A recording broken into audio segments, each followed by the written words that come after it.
damdamin, ngunit bigla kang dumating sa buhay ko. Hindi kailangang umimik, nagdadaldalan lang sa tingin.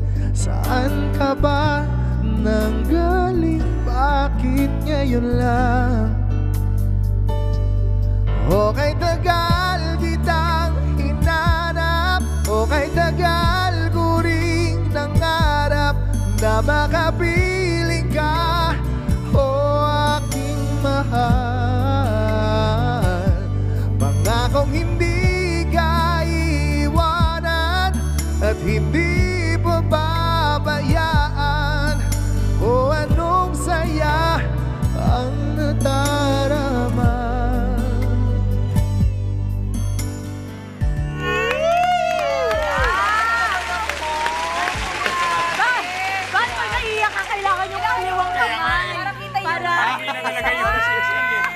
Ayan, mga kapatid, our soon-to-be bride and our very own Frontline Pilipinas showbiz anchor, Khaled Karen.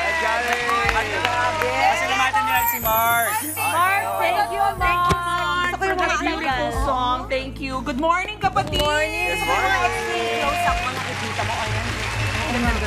Alam mo, wala pa, di ba? Very demure, very mindful. Long before the Very Twitter talaga. Very cutesy. She is the epitome of the very demure. Hindi, tsaka siya talaga yung pag nakikita ko, nisip ko talaga, alam mo, wala naman ako insecurity sa katawan. Pag nakikita ko, parang nagkakaroon ako ng insecurity. Grabe naman si Miss Dimple. Kasi isipin mo naman na, not once, But maproposan, twice. but twice. Twice. Anong sikreto ba? Kasi yung iba sa atin, syempre parang ano ba naman itong talagang kalat. Yung iba nga hindi makaisa. Ikaw Ay, dalawa pa. alam mo, ikaw yung mga pananalita ko na naman. Eh, paano ba yun? Alam mo, prayers lang talaga. Tapos 8 glasses of water a day. Ilang hours rin sleep? Talaga. Ilang hours rin sleep? 5 to 6, okay na. Okay ka na. Uy, yung sa workout naman, kasi ano, katulad ng sinabi ni Tims, iba talaga yung ano yung figure ng Khaled Karen. Oo nga. Sipag. Alam mo, discipline is very important and you have to be consistent if you want to be fit and healthy. So sa pagkain, ehersisyo, tulog, at saka maganda rin yung may peace of mind ka. Ay, maganda yun. You can't buy that. Sino siya bibili yun? Gusto ko i-point out na sa lahat ng binanggit ni Khaled Karen, lahat doon, madalas kasama niya si Luke. Nakikita ko magkasama kayo nag-workout. Yes, we work out together, Na we yung cook partner mo, ganun together. din. I love it. Kailan lapit na ng wedding day mo. Kaya nga. Can you tell us, yung mga preparations, I'm sure sobrang pabisi na kayo. Ngayon, kasi ganun yun, pag ikakasal ka, dami yung ina-arrange, lalo na out of the country kayo ikakasal. Share mo naman yung experience. Actually, nakaka-overwhelm pa ng ikasal, no? Kaya sabi ko kay Luke, ayoko nang maulit to, ha? English. Sabi ko, hindi na natin uulitin to, ha? Sabi ko gano'n. And it's fun and at the same time fulfilling din kasi mafulfill yung dreams nyo together. Pero ang daming kailangan gawin, especially sa amin, meron kaming mga immigration controls na kailangan pagdaanan. We have to apply for my visa kasi sa United Kingdom kami ikakasal. And then the visas of my family. Tapos ang hirap makipag-coordinate sa suppliers mo if they're thousands of miles away. So you have to be... Tapos ibang oras pa. Oo, ibang oras pa. Pero yun nga, it's very fulfilling and masarap na pagdaanan mo yung hirap bago mo maabot yung pangarap mo. Pero gusto ko yung ibang sarap na pag-usapan. Paano ba magmahal ang isang Brit? Ang isang... Ang British, ibang-iba kasi sila sa Pinoy because very dry ang humor ng mga Briton Tapos para... Baka Briton ka! Gusto mo na lang ako nagkatingin tayo. Medyo dry yung humor nila. Tapos they're very disciplined and they're very polite. Hindi ko sinasabing hindi polite ang mga Pinoy, pero iba yung pagiging nila, polite. So, ikaw ang may dala ng warmth. Yes. No, sa ano? And fun. And fun. Kasi medyo seryoso si Luke So ako yung fun Nagulat side ka na niya. lang na na-attract ka pala sa ganun. In fairness, na-attract ako kasi gwapo siya. Hoy, can I just say pinapanood kita sa screen, gwapo si Luke, pero ang ganda-ganda mo. Bagay kayo. First time ko mag-good morning kapatid kasi ngayon ko lang na-realize na morning person pala. girl, bridal shower mo to.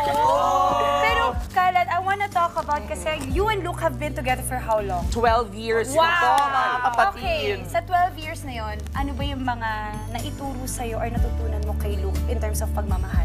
Ako siguro mas natutunan kong mahalin yung sarili ko. And to accept myself for all of who I am. Kasi si Luke yung nagturo sa akin noon na we're not perfect, di ba? Hindi naman tayo perfecto, lahat tayo, meron tayong flaws. Pero tinanggap niya yun eh. So bakit hindi ko yung tanggapin para sa sarili ko? So yun yung natutunan ko sa pagmamahal. Grabe. Pero ito, Kalad Karen, gusto kong malaman, bakit mahalaga na humantong sa pagpapakasal? Bigyan niyo yun, Luke. Actually, alam niyo po mga kapatid, ang pagpapakasal ay depende po yan sa couple.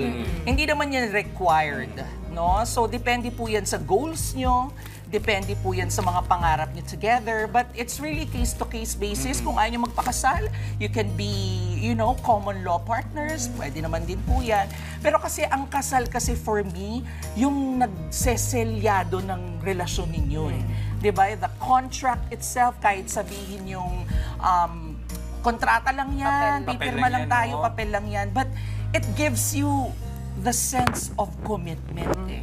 Diba? Yun yung importante na committed kayo sa isa't isa. At alam ng batas yun. Diba? Attorney Buko! Joke lang. Kasi Attorney Buko, alam kasi ng batas namin. Ito, binabasag ko lang kasi medyo naiiyak na ako sa pinag-usapan natin. Uy, totoo kasi safety ako sa ganito kasi syempre 21 years na ako kasal. So I kinda know the feeling kapag inaakay nyo ang isa't isa. Pero ito, pag-usapan natin yung Drag Race PH. Ayan! May bita mo naman kami doon. Oh, ang saya-saya ng Drag Race Philippines. We are on our 3rd season.